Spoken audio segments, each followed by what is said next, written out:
agradecer la invitación a participar en este evento organizado por el doctor Joel Chipana Catalán y esta iniciativa que él tiene de la Cátedra Chipana Catalán. Agradezco a la organización por haberme invitado y justamente a tratar un tema que me parece súper interesante, que es acerca de las cláusulas abusivas en los contratos con consumidores. Yo voy a compartir con ustedes unas PPTs que preparé, unas PowerPoints que preparé, un poco para agilizar, digamos, la presentación, porque este es un tema bastante amplio, es un tema complejo y podríamos pasarnos horas aquí discutiendo, pues, de muchísimos detalles respecto a las cláusulas abusivas. Entonces yo he decidido hablar algunos aspectos, básicamente para, a modo de, lo que quiero primero es ver, ¿se logra ver en pantalla completa el PowerPoint? Sí, ¿Me logran doctora, visualizar? Porque si se no, puede sí, ya, visualizar. ya, correcto. Entonces yo les decía, esta presentación básicamente tiene por finalidad explicar un poco cómo es que está normado, cómo es que está regulado en el Perú, en el derecho del consumidor, em, este tema, las cláusulas abusivas, ¿no? Un poco presentar cuál es el statu quo de este tema y luego un poco adelantar algunas críticas de pronto a la forma eh, cómo se ha regulado esto, ¿no? En nuestro medio. Entonces, vamos a comenzar. Y quiero ver, ojalá que funcione. Sí. Quiero comenzar un poco hablando de la definición que está establecida en el Código de Protección y Defensa del Consumidor, que entró en vigencia en el año 2010 en nuestro país, ¿no? En ese código se señala que en el artículo 49 específicamente, el inciso número 1, se consideran abusivas aquellas cláusulas o estipulaciones básicamente no negociadas individualmente que, contraviniendo el principio general de buena fe, pues generan un desequilibrio en el contrato y colocan al consumidor pues en una situación desventajosa frente al proveedor, ¿no? ¿Cuáles son las características fundamentales de las cláusulas abusivas?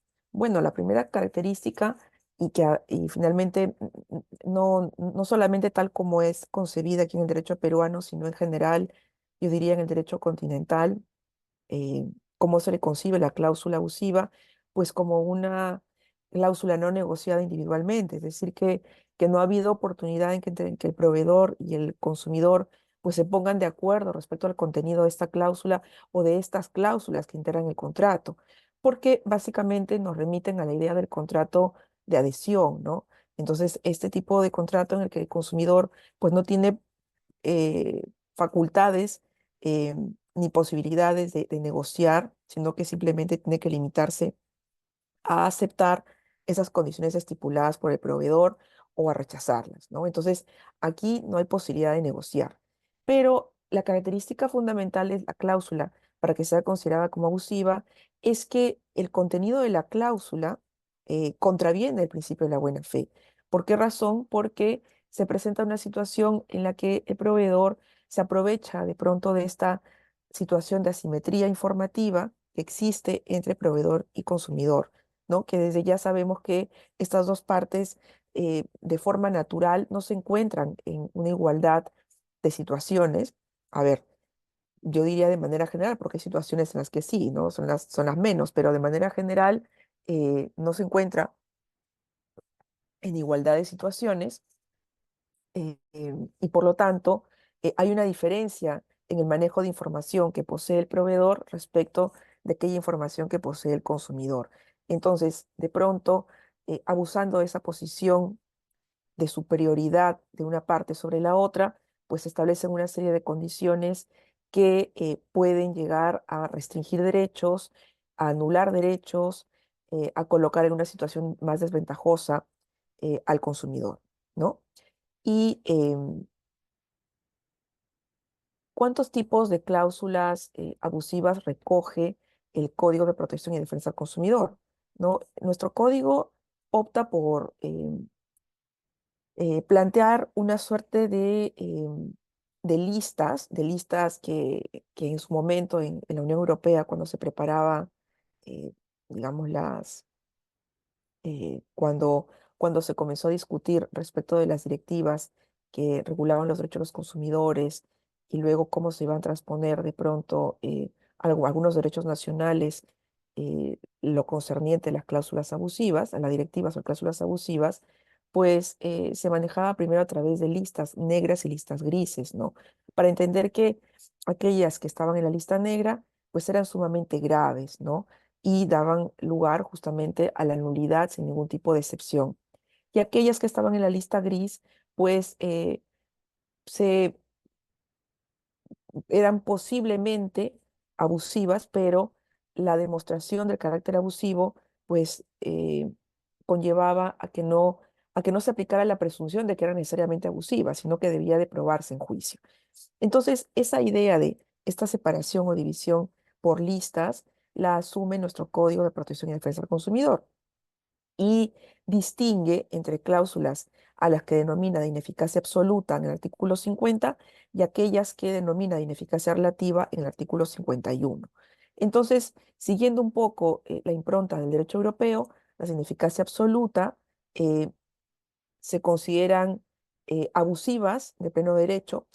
Yo le he colocado aquí nulas porque, a ver, podríamos hacer una equiparación, digamos, en cuanto a la magnitud y a la gravedad de estas cláusulas con lo que regula, por ejemplo, el derecho español, en el que se sanciona la nulidad de pleno derecho.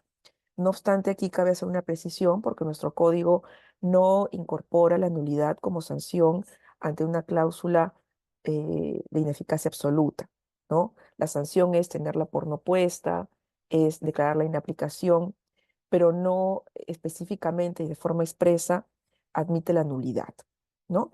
Pero algunos ejemplos que podemos dar a ese tipo de cláusulas son, por ejemplo, aquellas que eximen de responsabilidad al proveedor por culpa de lo inexcusable en algunas situaciones en las que debería asumir la responsabilidad eh, en el contrato, ¿no?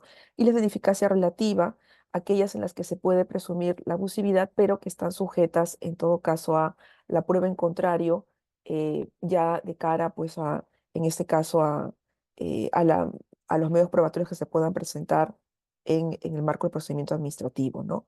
Y aquí, bueno, también hay algunas limitaciones a la facultad del consumidor, por ejemplo, para oponer excepciones, ¿no?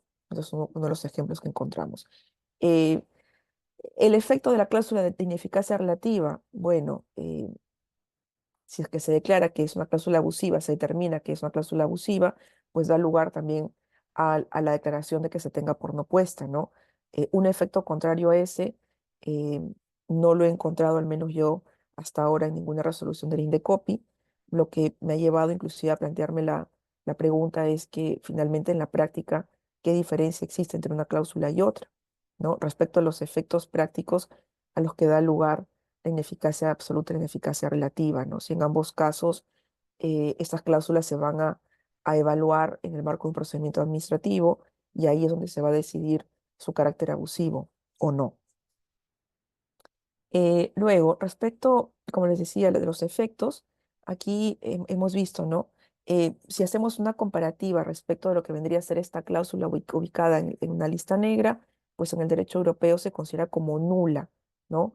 Como nula. En nuestro medio, pues no hablamos de nulidad, sino hablamos básicamente de inaplicar la cláusula, ¿no? En el caso de la ineficacia relativa, esto da lugar, como siempre, a una evaluación de caso por caso en nuestro medio, pues por la autoridad administrativa, ¿no? ¿Cuáles son los criterios para evaluar finalmente la abusividad de una cláusula? ¿No? Si revisamos un poco las resoluciones del INDECOPI, nos vamos a poder dar cuenta que se hace todo un análisis y se plantean diferentes cuestiones para poder evaluar si efectivamente esta cláusula que es cuestionada por el consumidor realmente lo coloca en una situación desventajosa, anula algún tipo de derecho o finalmente exime al proveedor de responsabilidades que debería asumirlas él. Y en buena cuenta, pues todo esto manifiesta una actitud o una conducta contraria al principio de buena fe, ¿no? Y a la lealtad contractual. Entonces, una vez que se hace esta evaluación respecto al desequilibrio que puede ser significativo, porque de hecho lo es, porque anula los derechos de una de las partes, que en este caso el consumidor, entonces ahí es cuando el INDECOPI va a determinar si efectivamente estamos frente a una cláusula que reviste este carácter de abusivo, ¿no? De abusividad. Y obviamente, para poder llegar a esta conclusión, se toman en cuenta varios elementos, como por ejemplo la información que se le brinda al consumidor respecto del contrato, las circunstancias que rodean la contratación, ¿no? Y, en fin, todo detalle, ¿no? Que pueda ayudar a entender si finalmente el proveedor actuó, digamos, de forma abusiva respecto de los derechos del consumidor. Algunos ejemplos que encontramos aquí son cláusulas que eventualmente eximen de responsabilidad al proveedor, por ejemplo, por daños ocasionados al consumidor, ¿no? O quizás, por ejemplo, que se exime de responsabilidad frente a eventuales tardanzas que pueda sufrir el servicio, o que de pronto se exime de responsabilidad eh, frente a de repente cualquier desperfecto que pueda sufrir el producto o servicio brindado, ¿no? O inclusive también que se establezcan algunas cláusulas que le permitan al proveedor suspender de forma unilateral el contrato sin ningún aviso previo al consumidor, dejándolo pues en una situación de sorpresa, de perplejidad e inclusive de indefensión frente a la decisión que toma el proveedor, ¿no? O incluso también limitarle los derechos, por ejemplo, a efectuar pagos anticipados o eventualmente a oponer algún tipo de excepción, restringiendo de esta manera los derechos que debería el consumidor poder ejercer para defenderse o para denunciar o reclamar algún defecto en el servicio o en el producto. ¿Cuáles son los mecanismos de control que se establecen en nuestro medio peruano, ¿no? En nuestro medio encontramos básicamente dos mecanismos, o mejor dicho, tres mecanismos de control de las cláusulas abusivas, pero que operan en diferentes momentos.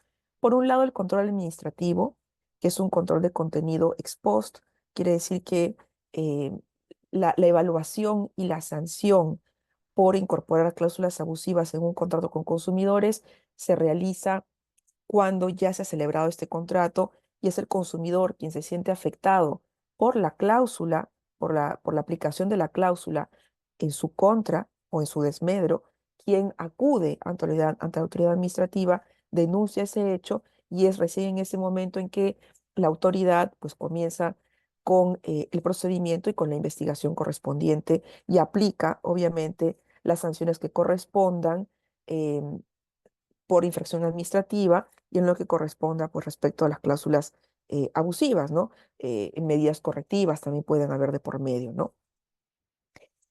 Otro mecanismo de control es el control judicial, ¿no? El control judicial, es decir, el Poder Judicial, también puede intervenir a través de acciones individuales o colectivas, evaluando eventualmente eh, la abusividad en el contrato, ¿no?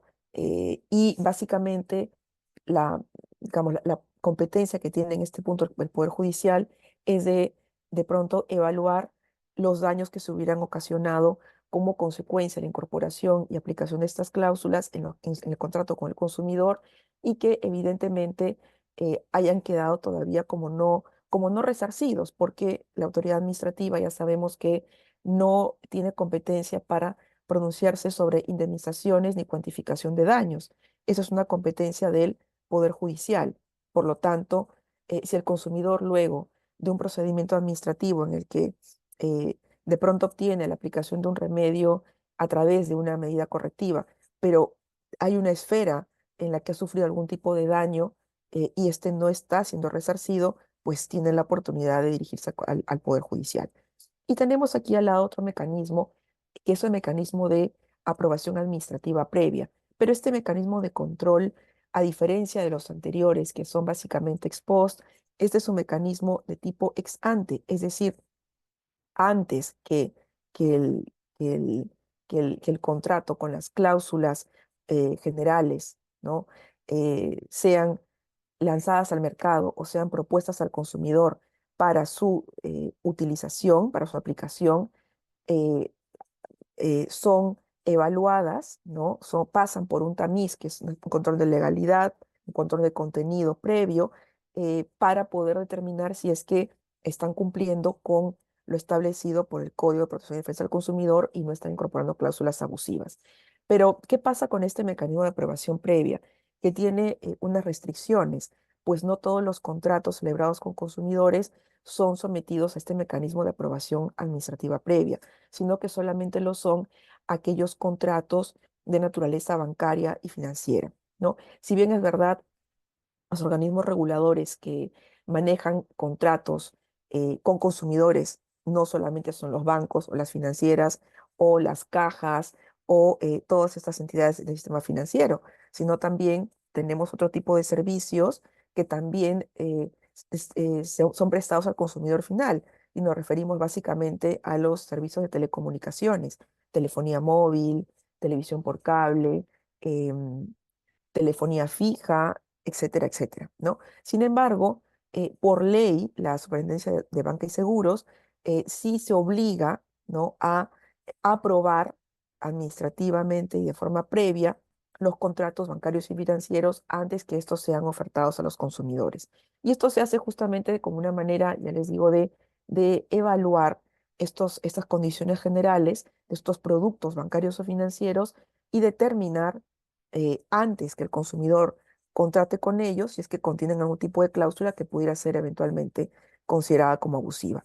Si es que se detecta esta incorporación de este tipo de cláusulas, pues la SBS lo que hace es proceder a solicitar a la empresa bancaria la subsanación y el retiro de estas cláusulas, ¿no? En el caso del organismo de telecomunicaciones, no hemos encontrado hasta ahora al menos que la ley que regula en los CIPTEL pues obligue en todo caso o se obligue en todo caso a establecer algún mecanismo de aprobación administrativa previa. Esto significa que todos los demás contratos, todo el universo de contratos celebrados con consumidores que no tengan la naturaleza bancaria financiera o de las entidades que forman parte del sistema financiero, pues no están obligados a someterse a este procedimiento de tipo ex ante, ¿no? Dejando básicamente el control posterior o de contenido posterior cuando se presenta alguna situación de reclamo por parte del consumidor debido a la presencia de una cláusula que podría ser eventualmente abusiva. Entonces encontramos aquí que este control que realiza el Indecopi, ¿no? Básicamente tiene una función clave, ¿no? Porque está encargado básicamente de evaluar y analizar todos los demás contratos, que son muchísimos, que no pasan por este tamiz de la aprobación administrativa previa. Entonces el consumidor que tenga algún tipo de contrato de que sospeche que hay una cláusula que se le está oponiendo y que es abusiva, pues puede dirigirse al Indecopi, ¿no? Y presentar una denuncia eh, indicando su disconformidad respecto a la aplicación de la cláusula.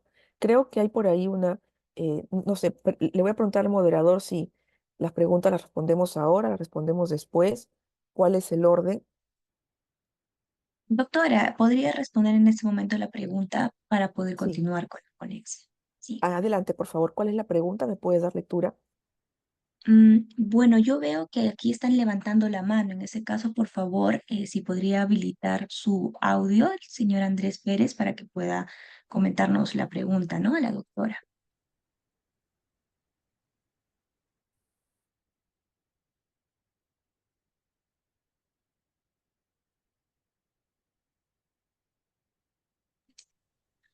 Bueno, doctora, creo que se ha debido una equivocación. Por favor, continúe con su ponencia. En todo caso, si hay alguna pregunta, se vería al final y mediante el chat. Ok, perfecto, gracias. Entonces, Gracias. bueno, continuamos. Em, Aquí, antes bueno, que me distraiga con esto, em, una cuestión importante es que este mecanismo de aprobación administrativa previa a la que son sujetos todos los contratos bancarios y financieros, obviamente implica que la SBS se pronuncie emitiendo una resolución, ¿no? En donde autoriza a la empresa bancaria a utilizar esas condiciones generales que ya han pasado por este tamiz, ¿no? Por este filtro.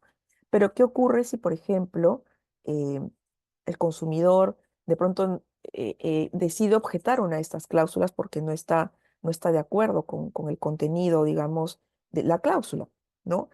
Hay que considerar aquí que tanto el INDECOPI como la SBS son instituciones administrativas.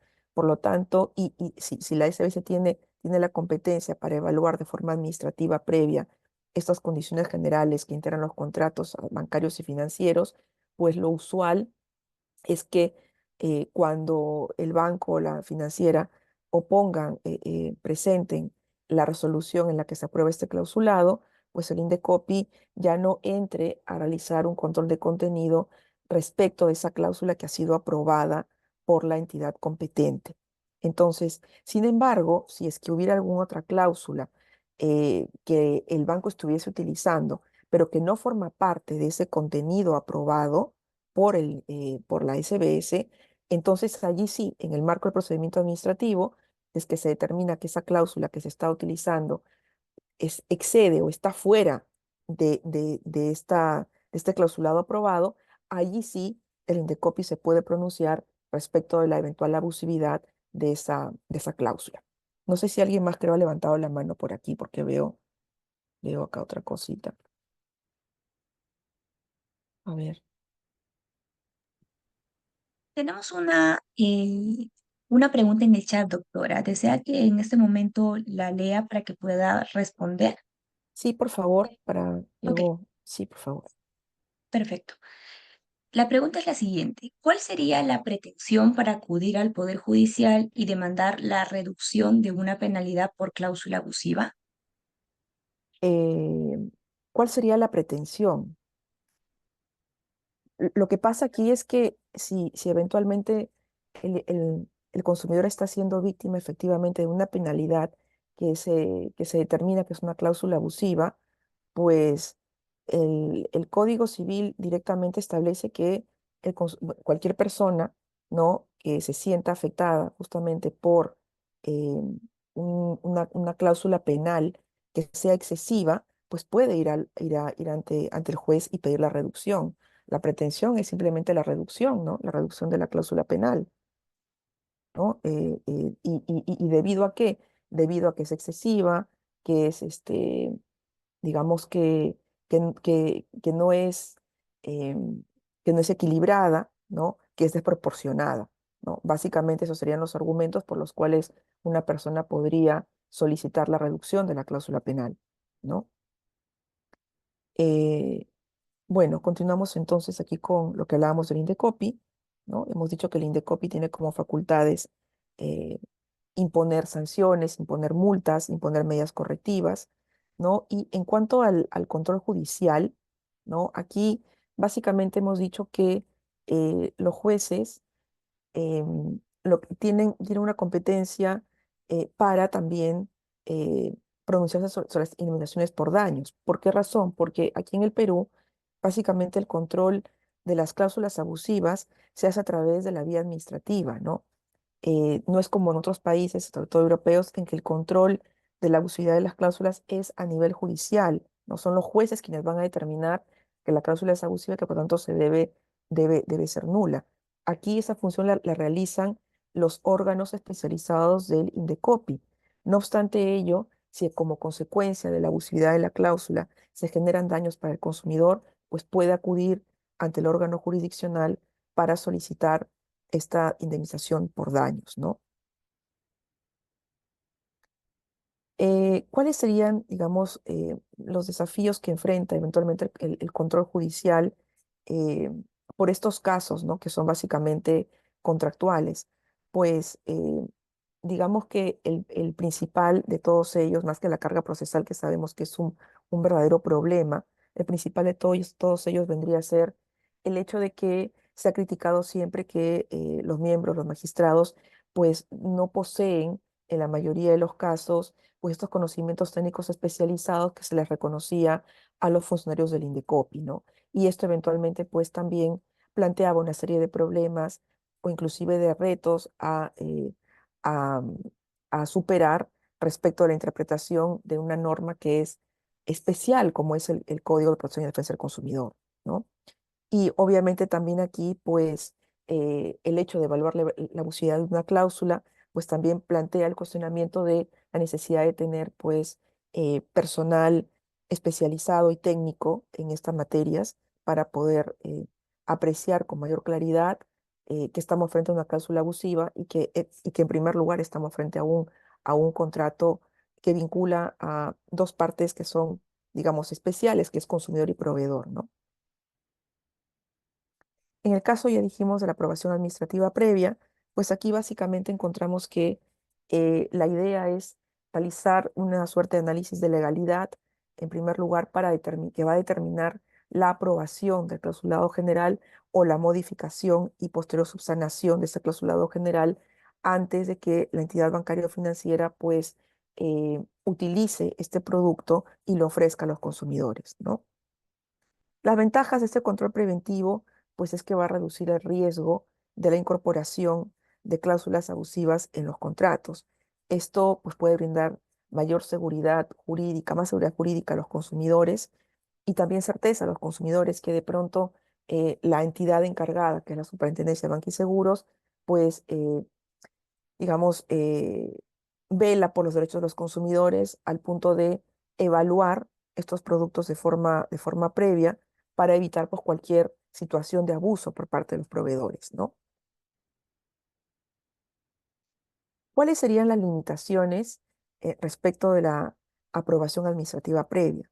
Bueno, pues que de pronto el control previo, pues, de un clausulado general, pues podría de alguna manera dificultar la implementación de nuevas prácticas contractuales, ¿no? Y de alguna manera obligar a las empresas bancarias o financieras a volver a someterse a este procedimiento de aprobación administrativa previa, ¿no? Que de hecho en la práctica ocurre así. Cada vez que los productos van cambiando, se van modificando o sufren modificaciones sustanciales o hay productos nuevos, las empresas están obligadas a volver a someter este producto y la aprobación de las cláusulas generales a la Superintendencia de Banca y Seguros, ¿no? Esto obviamente trae como consecuencia el incremento de una mayor carga administrativa para los reguladores, ¿no? Y también para las empresas que van a someter, pues, sus contratos a la aprobación, ¿no? Y otro riesgo que también se puede presentar es que de pronto, eh, a pesar que haya un esfuerzo importante en detectar las cláusulas abusivas que se puedan incorporar justamente a estos contratos y eliminarlas de forma previa, siempre está el riesgo de que no se llegue a garantizar que todas las cláusulas puedan ser eliminadas a través de este procedimiento. Si así no lo fuera, igual también nos queda la opción del control judicial para oponernos justamente eh, a esta a esta resolución de aprobación, argumentando y probando, en primer lugar, que la cláusula me ha sido opuesta, ¿no? Que yo he sido víctima, digamos, de la aplicación de esta cláusula y que yo estoy demostrando que es una cláusula abusiva, porque hay que tomar en cuenta aquí que nos estaríamos oponiendo a la decisión tomada por un ente administrativo competente para este tipo de actos, ¿no? ¿Cuáles serían las críticas que eventualmente podemos eh, brindar, digamos, respecto del tratamiento de las cláusulas abusivas en nuestro país? Es que respecto al control ex post, es que el control se realiza después de que la cláusula ha surtido efectos, ¿no?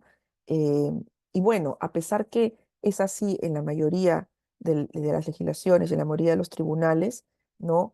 Eh, Sin embargo, en otros países, como por ejemplo los países miembros de la Unión Europea y en países, por ejemplo, como España, que si bien no tienen ese control administrativo previo, tienen otro mecanismo también de control previo que también ayuda un poco en la reducción de la incorporación de cláusulas abusivas, ¿no? No solamente hablamos del control de incorporación, sino también del control de transparencia material, que ayuda justamente en la evaluación del objeto del contrato para determinar si este, desde su nacimiento, no viene ya incorporando, pues, situaciones eh, de abuso frente a los consumidores, ¿no?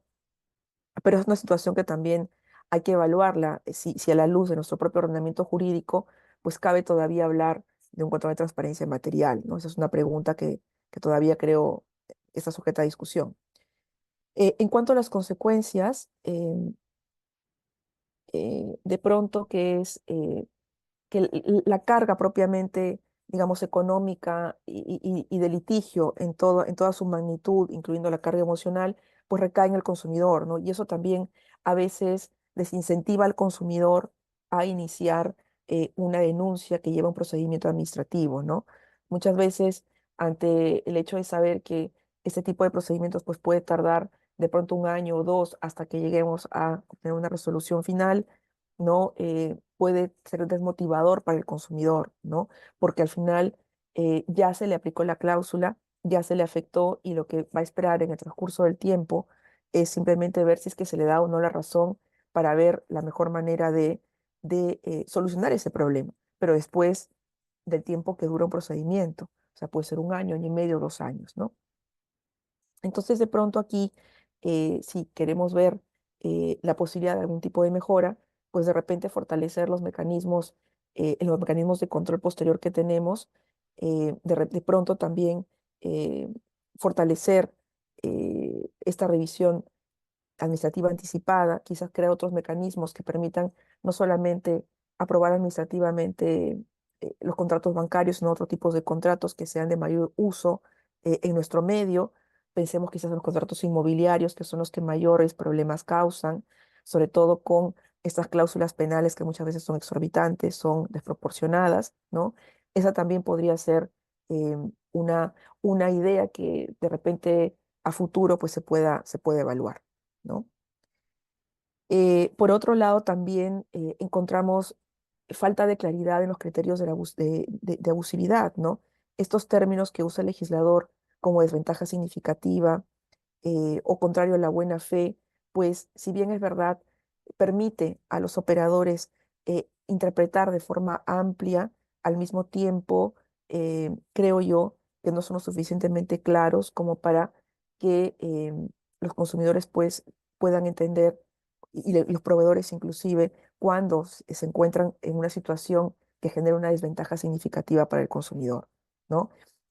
Y a esto también aunado a ello, esta diferenciación que se hace entre cláusulas en eficacia absoluta y en eficacia relativa, que tampoco no esclarece el panorama respecto de los efectos en la práctica de esta división eh, entre estos tipos de cláusulas, ¿no? Entonces, esto trae como consecuencia, pues, eh, inconsistencias en las resoluciones, diferentes interpretaciones que se dan. De pronto hay algunos tribunales de la sala, de la sala especializada con unas determinadas conformaciones que tienen unas tendencias muy marcadas hacia la protección al consumidor, otras conformaciones de tribunal que están muy marcadas hacia proteger al proveedor, y de pronto los criterios no se unifican e inclusive llegan a ser contradictorios en un lapso pues de 2, 3 o 4, 5 años, hay cambios de criterios totalmente divergentes, ¿no? Entonces, eso genera una inseguridad para el consumidor y a la vez también le resta confianza en el sistema, ¿no? Entonces, ¿cuáles son las limitaciones también en la protección a las pequeñas empresas? Que si bien, bueno, más que pequeñas empresas, los microempresarios que son considerados como consumidores, ¿no? También los encontramos en situación de vulnerabilidad, ¿no? Y esto también sería bueno revisar, ¿no? Y de pronto fortalecer la protección a los microempresarios, ¿no? Entonces, un poco para ir terminando ya y cerrando las ideas, pues los problemas identificados en la aplicación práctica de la normativa, pues un poco la demora, vamos a decir, en los procedimientos administrativos y judiciales, ¿no? De pronto, la carga probatoria, que en muchos casos también se puede volver excesiva para el consumidor, ¿no? Cuando no tiene pues todo documentado y de pronto tiene que valerse de sucedáneos, de medios probatorios, pues no siempre es fácil poder acopiar todo para poder demostrar que está siendo víctima de una cláusula abusiva, en algunos casos, ¿no?